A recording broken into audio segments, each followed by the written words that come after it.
It's about 12:26. If we want, we can have another 10 or 15 minutes if you want to continue, or if you'd rather break for lunch, Tadeo. It is our perception that the majority of individuals in your chamber require sustenance.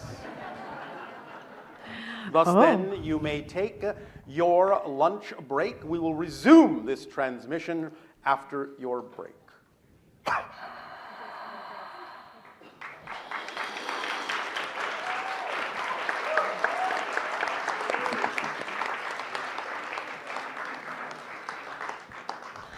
How's it going?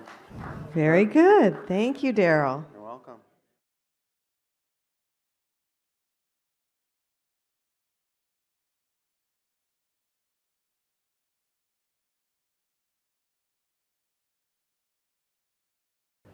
We're ready? Okay, great. Well, you know, one of the most wonderful things that has happened is that it has actually been 30 years since Bashar first came through Darryl. And so this year in November, we celebrated the 30th anniversary of his channeling.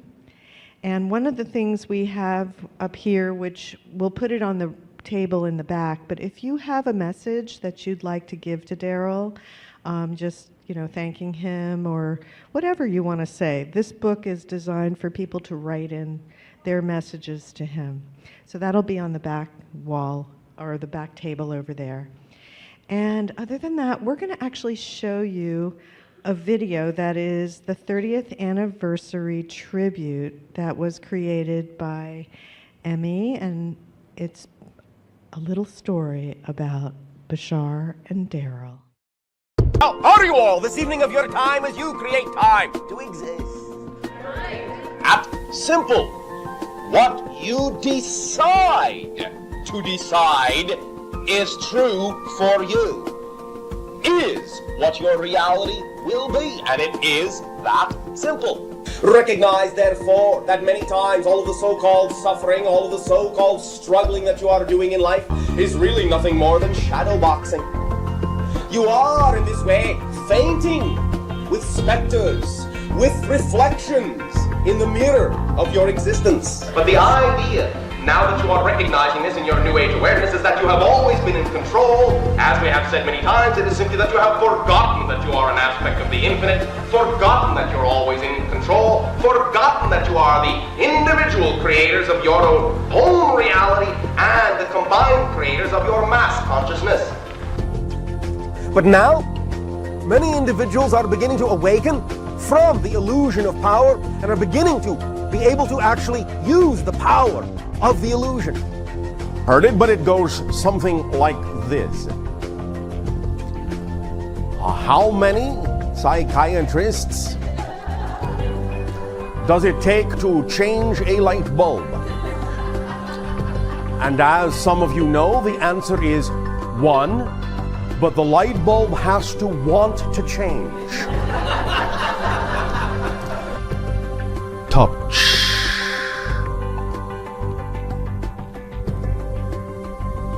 Thank you. The paradox here is that because the physical mind has been taught to think it's in charge and has to figure out how everything is going to happen, it actually slows things down, even in the face of wanting things to speed up. It's doing exactly the opposite of what it actually really wants to have happen by taking on too much weight. Well, I fully understand that in a way, but I do. I do think. I don't. Listen to the sentence. I fully understand it in a way. Okay. In a way means I don't fully understand it. Most of the things on your planet you have backwards. For example, seeing is believing. No, believing is seeing.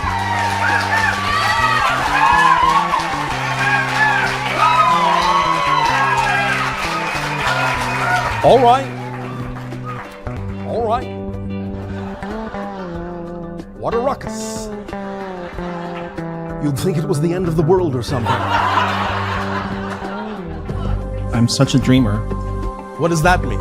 I dream of meeting my true love. You dream of meeting your true love. Look in the mirror.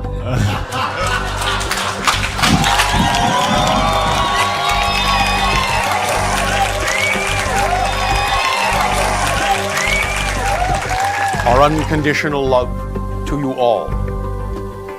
Good day.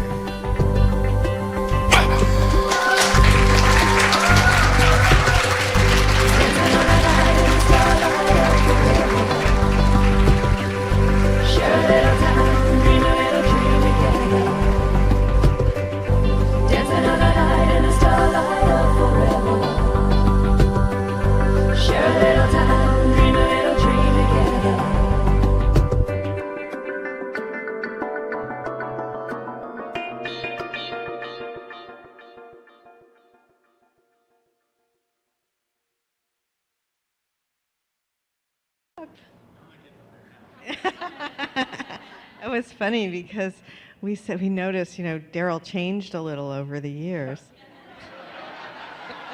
Starting to look more like Bashar. They don't have any hair. But it was interesting because we were saying, well, Bashar's so consistent, that he's the same, and he's like, oh no, because the more that Darryl has allowed to come through, the more of Bashar we experience, and that's a type of change.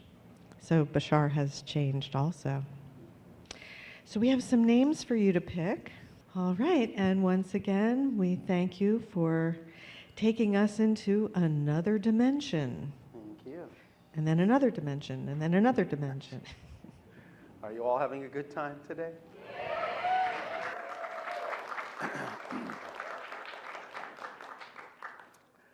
Thank you for being here, and we'll have some more fun.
Audible say, let us continue this transmission in the following way.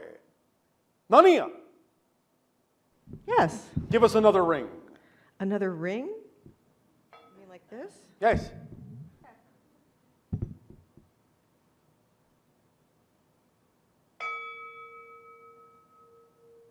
Oh, thank you. You know why we asked for that? No. Just for the bell of it.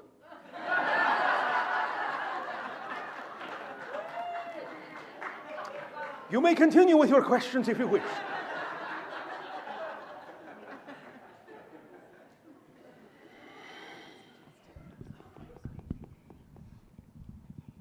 Hi, Bashar. And you good day. Hi. Speak up, speak up. I I just came from Maui. All right. And I don't really know why I came here. That's all right. And We don't know why we are coming where we are going until we get there either. and I really don't know what to ask neither. So, You don't have to have a question. okay. In fact, the real secret is the more statements you make, the more doors you open for us to investigate. So if you want to make a statement, you can. If you want to have a discussion about a particular topic, you can. It's up to you. I want to, okay, the discussion is about unconditional love. Unconditional? Unconditional love. Yes. And? Yeah, I want to know more about what do you think of it? Well, what you call in your frequency unconditional love is actually the vibration, the frequency of existence itself. Okay. And if you will look in your dictionaries, you will see that unconditional means unconditional, without condition whatsoever.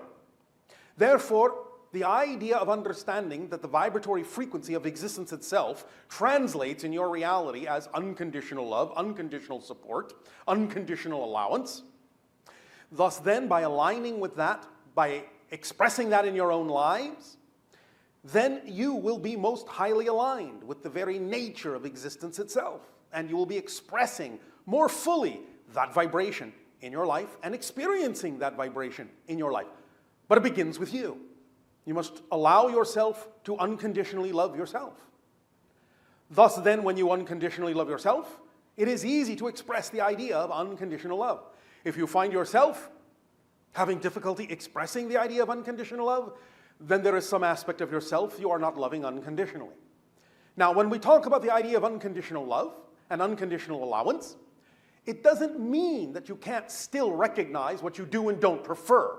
It doesn't mean that you can't observe and recognize neutrally that someone may be doing something that essentially is mechanically negative. That is, separative, disconnective, segregative. The idea, nevertheless, is that you can have the compassion to recognize that they may not know how to do things any other way. And you can perhaps give them some opportunities, some ideas for how they could express and feel more unconditional love in their own lives toward themselves, first of all, so that they don't necessarily have to feel cut off and disconnected and thus act out and lash out at others. The idea, therefore, is that unconditional love, a strong component of it, is neutrality, and a strong component of it is compassion.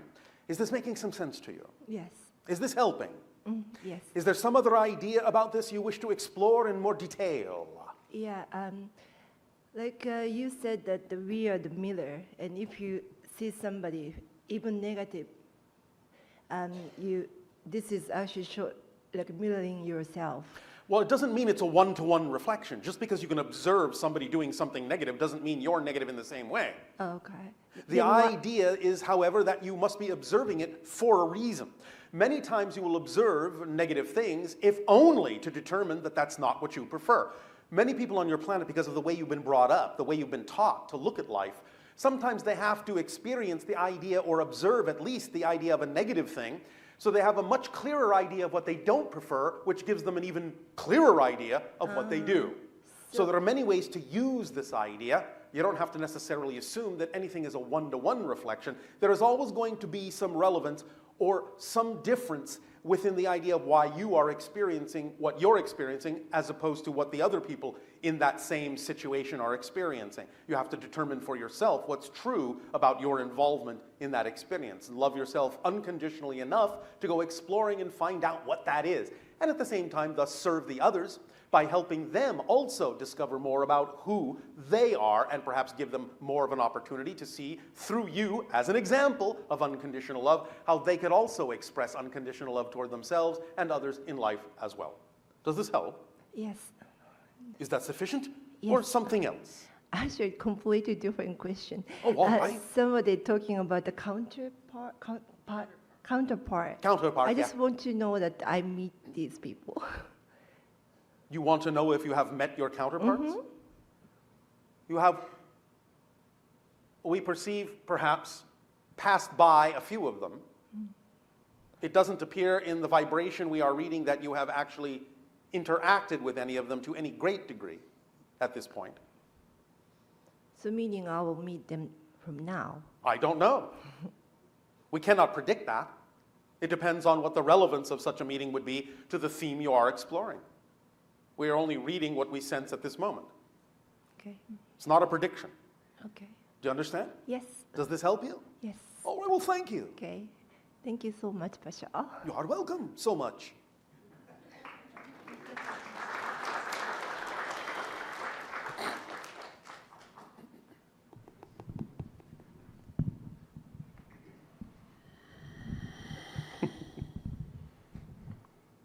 Hi, Bashar. And you good day. I have a quick question in relation to something that was asked earlier on. It's a hunch that I just wanted to check. Hey, hunch. You want to get that hunch off your back? Indeed. All right. So the original hominid species that was genetically manipulated, Yes. the group that were untouched went on to become what we call Sasquatch. Yes. Was there a group that went into the ocean? Not in the way that you mean it. So what I wanted to get at is the people that we refer to as mermaids and mermen. I was wondering what was the connection between the two? Not what you think. There are two ways to look at this concept. Number one, some of this concept of mer people come from genetic manipulations that occurred both at the same time and also later on in what you might call Atlantean times to create the idea of certain kinds of human-animal hybrids for experimentation. Thus, there were a limited number of these beings that existed for a very brief period of time. But nevertheless, a few of them came down through legend, so to speak. But they did not proliferate in the way that you would think. However, on another level, the idea is to understand it from what you would call a nature spirit level, from a different dimensional level. On a slightly altered dimension from yours, on a slightly alternate reality from yours, there is a proliferation of what you would call mirror people. But they are not actually in your physical domain precisely. However, because your world is covered in fluctuating energy fields, now and then there are portals, doorways, gateways that open up, that overlap one reality and another, and thus sometimes beings from one reality can actually manifest in other realities. You have had people disappear from your world and gone to other dimensions through these portals. Other beings have disappeared from their world and come into your reality through these portals from time to time, thus again perpetuating the idea of such stories. But they don't exist nominally in your physical reality. They have their own reality. Does that make sense? Yes. So they're not corporal in the sense that the cetaceans are. No, not in your reality. They are corporeal in their own reality to themselves. Okay. I'm feeling the call to adventure. Oh, and all right. what I hear is... What are you doing standing there? Well, there's a couple of things I wanted to get straight before I all right. follow the intuition. So I have a long kind of standing relationship with the sea, but there's also a lot of fear attached to the sea. In what way? So the one that there's two that come to mind. Yes. One is when you're out in the deep, deep ocean. Yes. Just say the middle of the Pacific. When you're sailing, there's this sense of you against the ocean, and we do create our own reality, but yes. How is it that we would create something that we feel frightened of or that we would be afraid of? Well, you do have the idea of a physical mind connected to the idea of a physical body, which has what you would call a survival instinct. Mm-hmm. Thus, of course, you will have that survival level physiological reaction to situations that could potentially be life-threatening, of course. Particularly for me, one of the fears that I have, particularly with swimming in the deep ocean, is that of sharks. Yes. I have a strong connection to... Well, that's not exactly, shall we say, a crazy fear. I'm glad to hear. Again, but the it idea stops me comes from down, getting in the water. Yes, well, the idea comes down to survival instinct. Yes? Sorry? The idea comes down to survival instinct. Okay. You know that when you are in the ocean, you are not at the top of the food chain. Right. You are somewhere between breakfast and dinner. Well, that's the fear. Yes. Well, we Is there understand. any way to Of course there is. alleviate that? Of course there is. There are many different kinds of ways. On a physiological, pragmatic way, shall we say, there are people on your planet that have invented what you would call shark repellent suits. They are designed to be either unappetizing or confusing or, in a sense, threatening to the shark, and thus then it will usually steer clear of you. You follow me so far? Yep. So there's that approach on a practical level, as you would say in your language. The other idea, of course, is to have enough of an understanding of your particular life theme to understand that that is not necessarily something that you need to experience, that you're simply not going to choose that in this lifetime, and therefore you can relax because you're not setting yourself up for that kind of a surprise. Okay. You follow me? Yeah. But you have to really be in touch with that idea.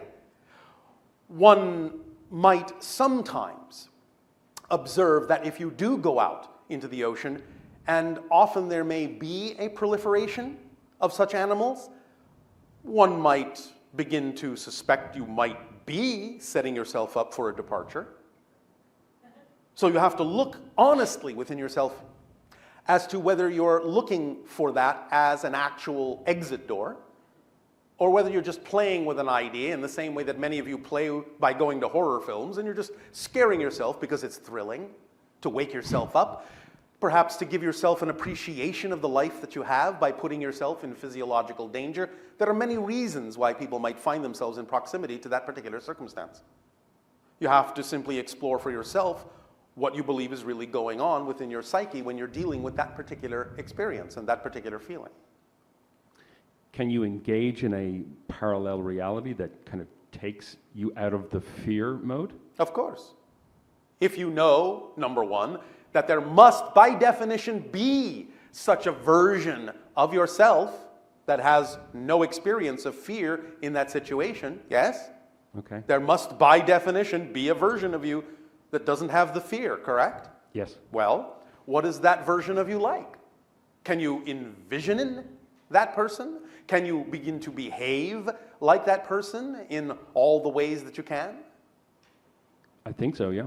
Well, if you mirror that vibration enough, you will be living the life of that version of yourself. So that's how you skip from one reality to a parallel reality. You just mirror the image that you have in your mind? Well, in a sense, that's one way to direct the skipping that you're already doing. Remember, the shifting from reality to reality billions of times per second is automatic. You can't stop that. But the idea is that you can direct it. And by using the idea of the visualization of a version of yourself that represents the reality you prefer, you can certainly start mirroring that frequency, and you can thus then in your thoughts, words, and deeds, all your behaviors, all your body language, all the things that you say and do, can, in that sense, mirror that vibration sufficiently to thus then have basically the kind of life, the kind of responses that version of you has. Then, in a sense, you are looking through the eyes of that version. You have shifted to the reality where your consciousness is experiencing your life as that version. You're changing your focus, yes. Okay. Does that make sense? Yes, it does, yeah. Are you sure? Yep. Would you like to test it? I can't do it right now, Oh, but... sure we can. Oh, pay attention. Da-dum. I'm not scared. I'm fine. all That's right. okay. Dun, dun, dun, dun, dun. Ease up. Ease up. Okay. I'm good. All right. In relation to cetaceans, you Yes. spoke before about if you listen to whale song at length, that there's actually a lot of information stored and a lot of mysteries to be absolutely. resolved. So I've spent a lot of time listening to humpback whales, Yes. and I've heard patterns. Yes. And then when you study it on a spectrograph, you realize that there's a lot more sound being created than we can hear. Oh, absolutely. So I'm wondering that within the audible frequencies, is there a language within a language? Yes. So when we... Humpback whales have 3 interlocking languages. Okay. So there's the language within the audible frequency that we have. Yes. There's the language, so that's a subset of the total sound that they make. But it would still read to you as a language. You'd be able to understand it if you translated it. It would still be sufficient information to understand it as a communication. What's the cipher? What's the key to understanding the language? What's the in? Well, the idea is to understand that language in the way you understand or deconstruct any language. There are people on your planet that are now beginning to do this. They understand there are certain patterns, repetitions of certain concepts and sounds in your own language that demonstrate its structure as a language. And thus then in creating that template to match your own, you can deconstruct the language in that sense and reassemble it in a way that you could understand. And then the third language that you were alluding to? It is what you might call a cosmic language. Okay. Those vibrations that are connected to telepathic processes by which they can communicate to beings from other realities, other dimensions, other levels. Okay, that makes sense. Yes, I know, that's why I said it. Just a final question. Yes. In relation to, you've talked before about we use 100% of our brain to create the illusion of using 10% of our brain? Yes. How can we increase that 10% to something like 15 or 20%? Well, again, it starts with what we call the obvious. If you understand you are using 100% of your brain, the question would be, why am I using 100% of my brain to make it seem as if I'm only using 10? And find out what belief systems exist within you that allow you to find it necessary to limit yourself in that way. And thus then by exploring that threshold of believability system within your physical mind, you can let go of certain ideas that no longer serve you, that no longer confine you or limit you in that way. And pretty soon, you will find out that you will realize you are making it appear as if you are using more. One very strong idea is that there is a vibrational frequency that your scientists refer to as gamma, that is 40 cycles per second. If you expose yourself to this 40 cycle per second frequency, this is the frequency that is representative of the channeling state, of peak performance states, of when people are in their zone, in their flow. And by exposing yourself to this 40 hertz frequency, you can allow yourself to expand your awareness of exactly how you can focus your brain in the way that you prefer to. That's another way. So anytime that I've kind of delved into this, yes, what I find at a certain point is I reach a point where my thinking and my mind feels very foggy. Yes. Is that where you're hitting the edge of the belief, so to speak? It can be, unless, of course, you've simply had too much wine. Okay. Thank you, Bashar. Did that help? Yes, it did. Did I give you enough to sink your teeth into? Yes, indeed. Thank you.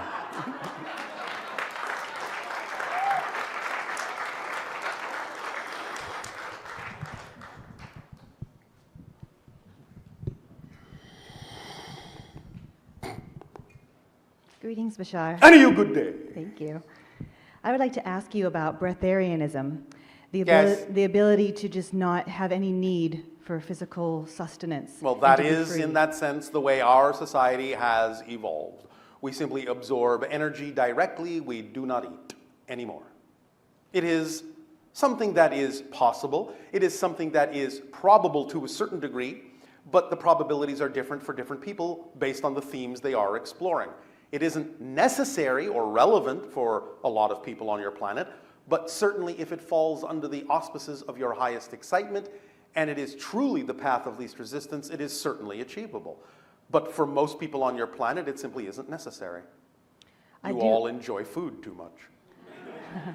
I do find that it is my highest joy and excitement. And Then are you no longer eating? I am not. Well, then it is and not there's a your gap highest there. joy yet. Yes, and so I'm looking for some guidance with the All right, well, blocks the or the first belief guidance systems. would be to ask you, why are you moving in that direction? Because there's a very big difference between moving towards something or moving away from something. Right. So If you're moving away from something, it may be that you have certain negative or fearful beliefs about it, and that's not going to lead you there. If you're truly moving toward that as a natural expression of your being, then just by living your life and acting on your highest joy, you'll get there automatically. So which is it? I'm moving toward that direction. Are you sure? It feels like it. And All it right. feels like my spirit is joyfully calling me in that direction. All right. Then if you And- just keep living your life that way, it will occur naturally, at a natural pace. And while you still ingest food, you must not invalidate that when your body consciousness feels that it needs that form of sustenance. Okay. Remember, when you don't need to be something else, it's more easy to be something else. Do you understand? Yes. Just let it occur naturally. If that is your true direction, it will unfold in a natural way in your life. Unless, of course, you don't believe that. Okay. Make sense? Yes. All right. Thank you. So, anything else? Yes. I would like to ask